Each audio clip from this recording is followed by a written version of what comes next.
Rodolfo Borrell, që është drejtori sportiv i Austin, ka folur për Myrto Uzunin. Spanjolli ka treguar pse u pengua transferimi i Uzunit te Trabzonspori. Siç edhe është raportuar, çdo gjë lidhej me kohën e shkurtër që kishte mbetur në mbyllje të tregut të transferimeve dhe po ashtu shumën e ofruar për Austin.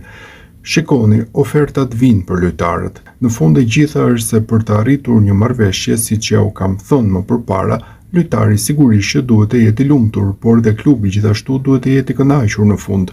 Klubi është ai, pronarët janë ata që bëjnë një investim specifik për të sjellë lojtarët dhe në fund, nëse do të ketë një lëvizje, duhet të bëhet sepse të gjithë përfitojnë apo janë të interesuar. Kjo ndonjëherë vjen dhe nuk ka interes, ose ndonjëherë kur vjen, koha nuk është e duhura. Nuk është një temë vetëm për Myrto Uzunin, është një temë me lojtarët e tjerë. Ndonjëherë ofertat vinë, por në një kohë kur nuk mund të marrësh dikë tjetër sepse nuk ka kohë për asgjë. Më kuptoni, besoj.